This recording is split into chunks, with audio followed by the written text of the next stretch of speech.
Hello, this is Julian with Coffee Reviews, and today we will be reviewing the Daye Bensa wash processed Ethiopia from Minmax by BK. And there's the bag right there. And once again, we'll see how long it takes us to get this bag to stand. There we go. And Minmax, based out of Palo Alto, California. And this is our second ever full bag review of one of Minmax's coffees, having previously reviewed the Key AA, a wash processed Kenyan coffee. And when purchasing from Minmax for the first time, we knew we had to pick out one of their French roast offerings, and we decided to make that one the key, given that that coffee was our coffee of the month. And in addition to that, we wanted to pick out one of their Nordic Light offerings, which we decided to make this Daye Bensa coffee, as there are two profiles of Minmax's coffees, both of which are notably light, which is something we'll get into a little bit more when discussing the profile of this one. But for right now, we'll just see how this coffee turned out, as this right here is day 52.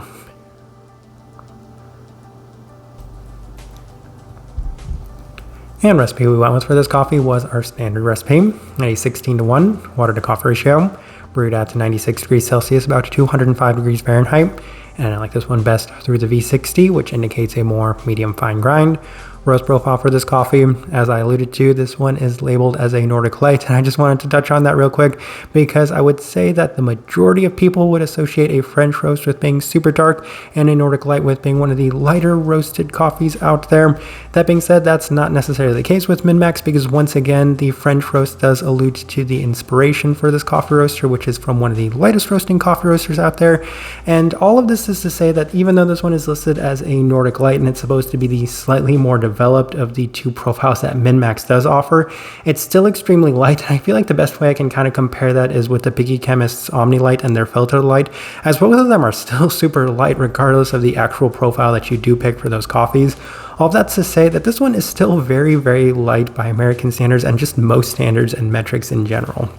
With all that out of the way, let's go and start discussing this coffee.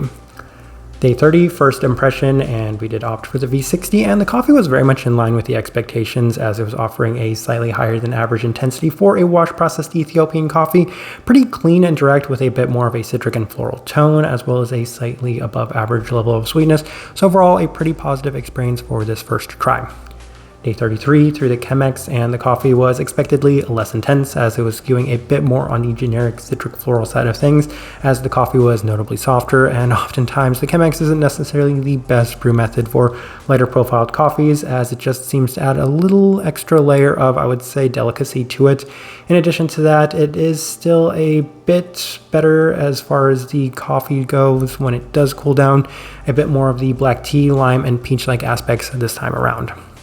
Day 36 through the April brewer, and the coffee is the best it's been to this point, as it's now offering greater intensity and sweetness, mostly in line with the citric scents, as it's a bit more reminiscent of what I describe as being a mandarin orange, but also a slightly more sugary stone fruit sense this time around, additionally tea-like. So I actually did have a pretty positive experience with the April brewer for this coffee, which maybe insinuates that flat bottom brewers might work pretty well with this one.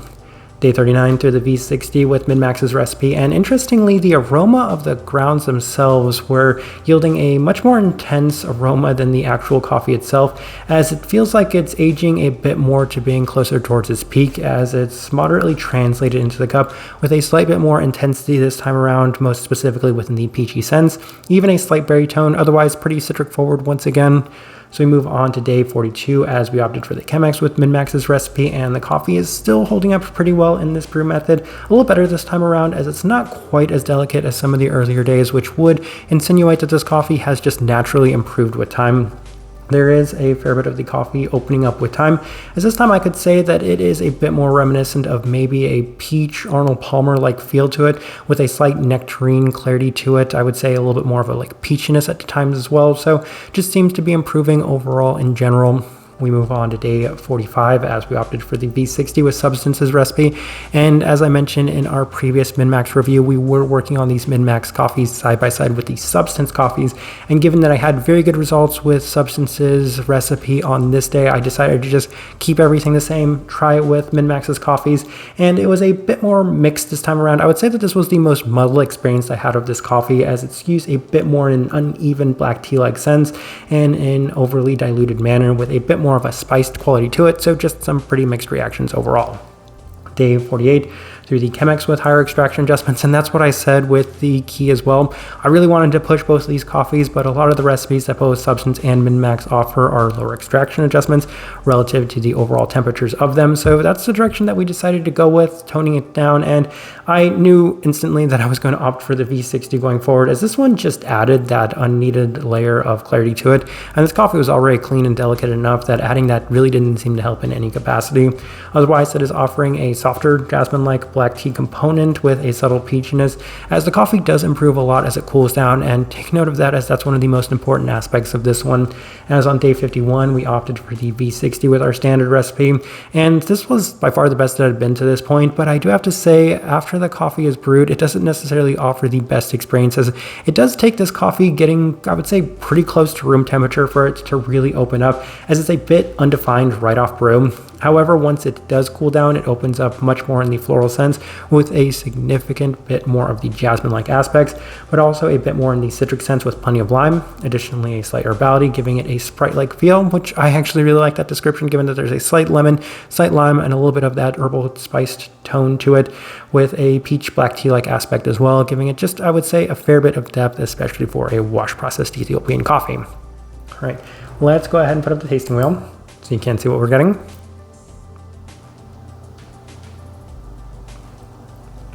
And the bag didn't fall this time. All right, we have quite a few level 4s. We'll go ahead and start with the cleanliness level 4. Unsurprisingly, very, very clean cup of coffee, and it was always going to be a very clean coffee.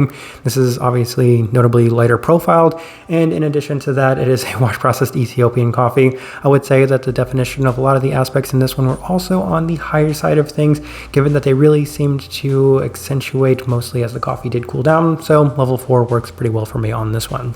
We move on. Finish level 4, and even though this coffee I would say isn't necessarily the most intense coffee, obviously a washed Ethiopian coffee, it was kind of interesting given that the finish in itself did offer plenty of depth to it. It did have a slight lingering feel to it, and at times it was a little bit more fruit forward, at times a little bit more floral forward, but for the most part it did have at least a little bit of a lingering effect to it. Florality, level 4, and I continued to focus on the jasmine-like aspects, as I would say that was the most defined floral aspect to this one, and it was present for the majority of the time that it was actually consuming this coffee. There's an abundance of that specific floral quality within it, even with the adjustments that we did make, so don't have anything to add to that. We move on to the citrus fruit level 4, and I mentioned a couple of notes, but most predominantly the lime-like aspect. I could see some other things, maybe some slight grapefruit to it as well, but most predominantly that aspect, a little bit of lemon as well, so plenty of citrus within this one. Level 4 certainly justified on it. We move on to the level 3s, and we'll start with the sweetness level 3. That in itself is a kind of tricky one because I was starting to make this tasting wheel immediately after brewing the coffee, but then I did let it cool down and I said, okay, there's much more sweetness to it once it has gotten closer to room temperature, so I could maybe be super generous and bump this one up to a level 4, but I think all of this translates to the fact that it is still just a washed Ethiopian coffee, and they usually don't score that high in terms of the sweetness, especially if they don't match a lot of the other more sweet coffees that we do tend to review, so level 3 was honestly the best place for me to put that.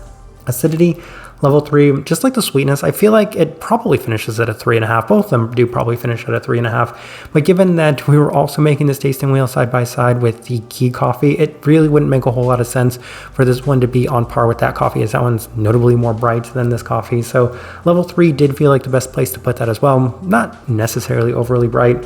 We move on to the berry fruit level 3, and did mention quite a few of the berry tones that were present within this coffee from time to time.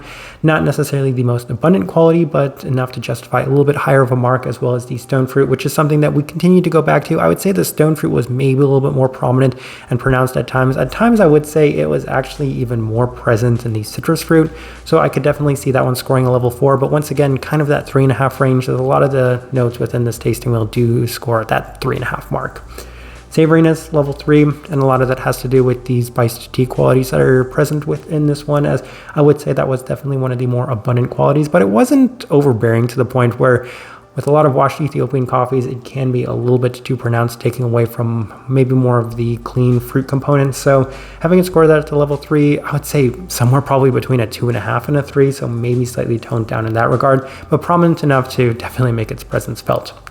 Final thing worth discussing, body level 2. I think that was always going to be expected given that this was a wash processed Ethiopian coffee, so a little bit of a lighter body in general. Once again, making the tasting wheel side by side with the key, you could definitely see that this one had a fair bit less body to it. But as I'm looking at this tasting wheel, I do think it is a pretty good representation of what I was getting from this coffee. All right, so my overall thoughts and impressions of this coffee. I do think I actually liked the key more, and interestingly, I think it's because I like the profile of that coffee more. And I feel like a lot of people do tend to believe, I should say that a lot of people that maybe know my own preferences a little better do tend to think that I don't really enjoy these super or ultra light coffees, but I feel like there's actually a very justifiable explanation to that, which is something that maybe I'll discuss in our European coffee roaster tier list specifically. But all that's to say that I actually do really enjoy the lighter profile of coffees a lot of the time, and that was the case with the Kenyan coffee, as I felt like it was just a little bit more in line with my preferences, probably because that coffee was a little sweeter than this one, and the expectations for that coffee were a little lower given that it was a Kenyan coffee. But as far as comparing them side by side, I was definitely looking forward to drinking that key a lot more than I was to drinking this one.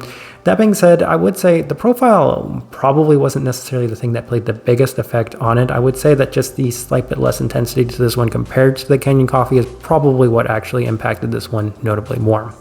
The type of person I would suggest this coffee to. Once again, we'll start with the light profile of these coffees, given that this one, once again, is still very, very light. And I think I should say that somebody that has maybe a little bit more patience, because this coffee off brew, not necessarily my favorite. As it does cool down, there's a lot to enjoy with it. There's plenty of depth to it. There are a lot of things that can be taken away, especially in terms of the components that I enjoy. Terrific clarity, definitely on the higher side of that level 4. In addition to that, some really nice fruit components. Granted, they may skew a little bit in the citric direction.